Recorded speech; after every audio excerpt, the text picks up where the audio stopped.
tous. Hola, buenos dias. Bienvenue sur ma chaîne YouTube. J'espère que vous allez bien, les amis. Alors, une fois de plus, on se retrouve dans ma petite cuisine où je vais vous montrer, je vais réaliser la recette du sakasaka. Alors, étape par étape. Et cette recette n'est pas universelle, c'est-à-dire que chacun de nous fait sa recette comme bon lui semble.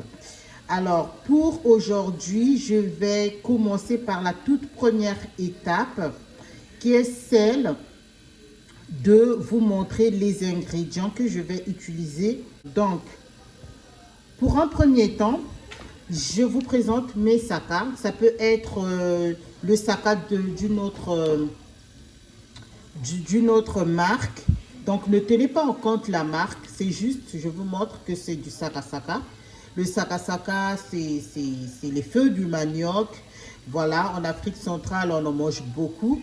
Congo, Cameroun, Brazza, les deux Congo d'ailleurs. Je crois qu'il y a aussi le Mali, le Sénégal peut-être. Je vais vous montrer pour moi, qui suis du Congo, comment nous réalisons notre saka et comment est-ce que je l'ai amélioré à ma façon. La toute première étape est celle-là. Aubergine, saka, deux aubergines que je vais découper en petits dés, deux feuilles laurier, et puis je mettrai du sel et je vais laisser cuire mon saka à petit feu.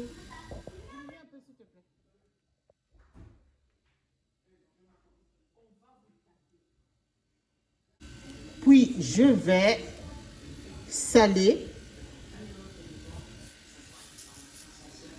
Je vais saler. Je mets de l'eau à la hauteur et je vais laisser cuire mon saka tranquillement.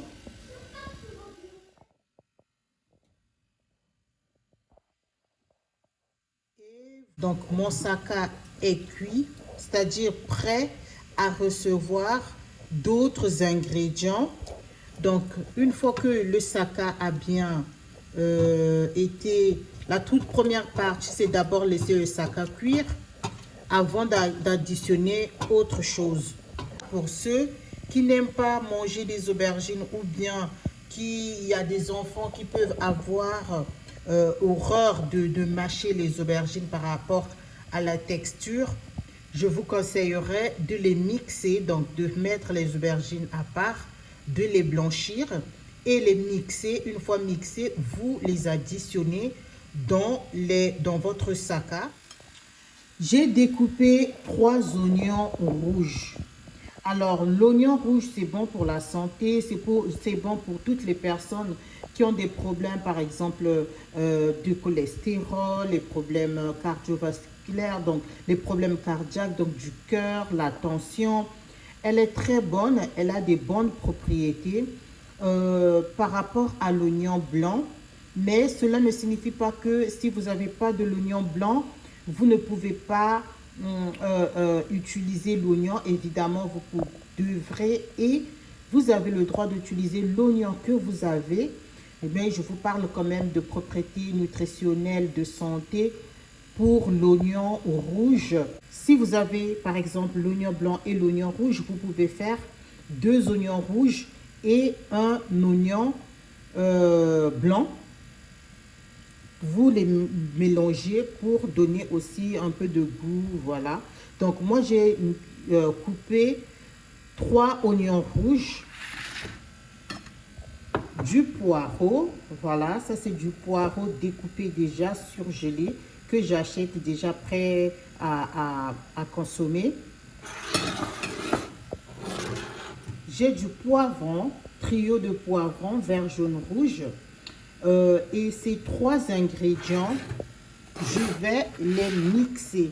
Comme je vous ai parlé pour les aubergines violettes, il y a certains enfants, il y a certains adultes qui n'aiment pas mâcher les oignons, même si les oignons sont cuits, qui n'aiment pas voir les oignons dans leur nourriture.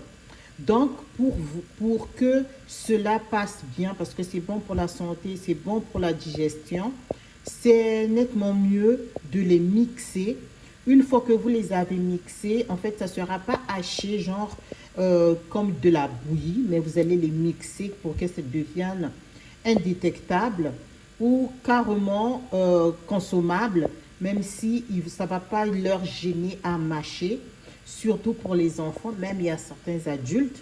Donc la deuxième partie, c'est d'additionner ma pâte d'arachide parce que mon saka a changé de couleur, mon saka est cuit, donc je vais mettre la pâte d'arachide directement dans mon saka pour qu'il puisse bien cuire la pâte d'arachide aussi. Même si nous en Afrique, on ne s'occupe pas des grammes, mais c'est important de connaître quand même la quantité pour pouvoir expliquer aux gens.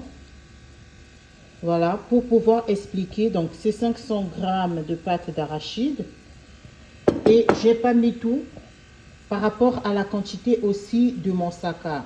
Alors, mon saka, la marmite, elle n'est pas pleine. Elle sera peut-être à la moitié. Donc, j'ai laissé un tout petit peu de pâte d'arachide, mais ça dépend de vous. Ça dépend de comment vous regardez, comment vous aimez que votre saka doit être. Si vous aimez plus de pâte, donc cela dépendra de vous. Donc, j'ai mis ma pâte donc pour montrer la texture.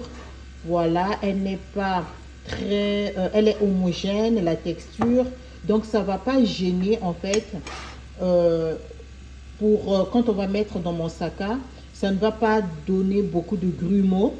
Certaines personnes peuvent mélanger avec un peu d'eau et au feu, mélanger un tout petit peu leur pâte d'arachide. Mais moi, je trouve que c'est tellement déjà bien mixé, c'est tellement bien lisse. Je vais la mettre directement dans mon saka et puis mélanger généreusement jusqu'à ce qu'il n'y ait pas de grumeaux. J'ai bien mélangé. Voilà la texture de mon mélange. J'ai mis l'huile au feu. Alors, pour l'huile, c'est optionnel. Il y a certaines personnes qui utilisent de l'huile de palme. Surtout au pays, on utilise l'huile de palme parce que c'est moins cher que l'huile, parce que on a aussi l'habitude d'utiliser le plus souvent l'huile de palme. Les goûts ne sont pas différents. Donc, si vous aimiez l'huile de palme à la place de l'huile normale, vous utilisez l'huile de palme. Sinon, moi, j'ai utilisé l'huile de colza. Donc, l'huile qu'on vend pour frire, pour cuisiner, pour faire de tout. Donc, c'est avec cette huile-là, je vais faire mon saka. L'huile est assez chaude pour incorporer mes ingrédients que j'ai mixés.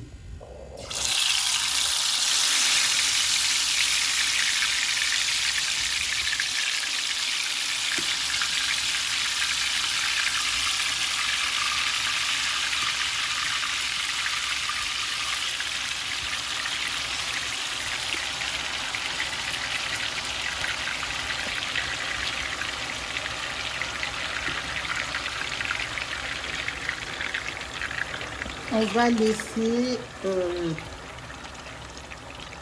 cuire un tout petit peu. On va laisser cuire nos ingrédients mixés. Donc, on va les laisser cuire au feu.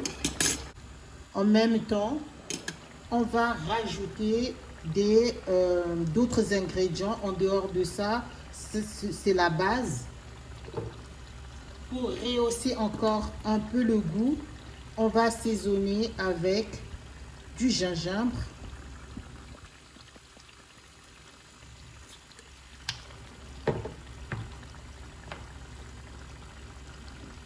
de l'ail semoule.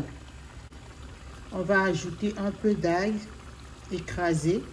Si vous n'en avez pas, vous mettez de l'ail normal. De toute façon, mieux vaut que les trucs soient naturels que déjà moulu, parce qu'il y a toujours des mélanges. Tout ce qui est moulu est mélangé avec d'autres choses. Donc, ce n'est pas de l'ail juste comme ça.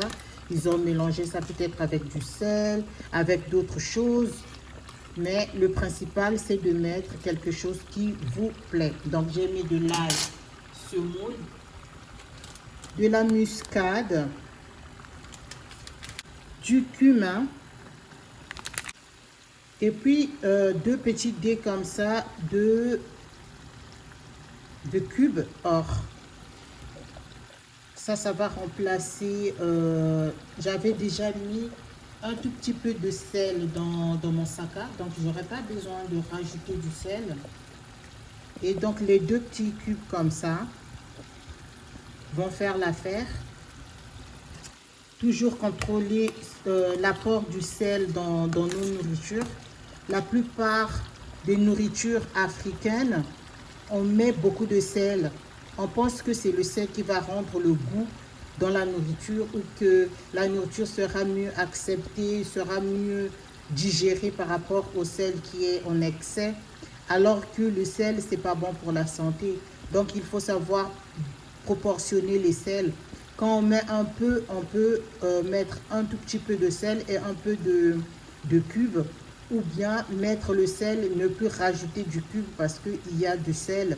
Et puis, il faut savoir, surtout pour ceux qui sont en Europe, tout ce qui est moulu le plus souvent est mélangé avec du sel pour augmenter, pour avoir du volume, pour avoir du goût, bref, c'est souvent ça. Donc, si vous avez plus c'est naturel, mieux c'est. Et on ajoute un tout petit peu de tout ce qui est moulu. Et puis voilà, notre sauce a changé. Vous voyez comment la sauce elle a changé. Donc on va incorporer dans notre saka toute cette sauce. Voilà notre saka. Une fois le saka mis avec la pâte, donc j'avais bien mélangé ma pâte. Il n'y a pas de grumeaux. Voilà, le saka, il est très tendre.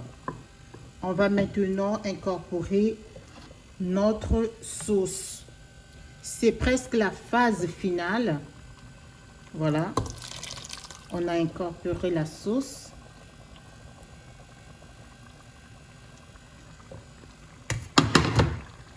Et on va laisser mijoter pour à peu près, allez, vraiment à feu doux. On va le laisser que ça puisse, la sauce puisse bien s'incorporer dans le saka, qu'il y ait une cohérence en fait au moment de manger votre saka. C'est fini, j'ai tout mélangé. Comment on reconnaît que la nourriture elle est homogène? Il n'y a rien au-dessus, voilà. Il n'y a que de l'huile qui sera au-dessus. Donc le saka est comme ça, il est bien homogène, bien onctueuse. C'est pas trop lourd ni trop liquide.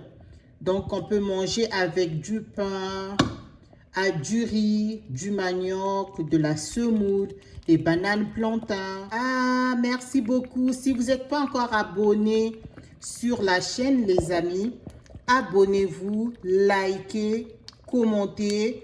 Et puis, je vous fais des gros bisous. Muchísimas gracias a todos. Ciao.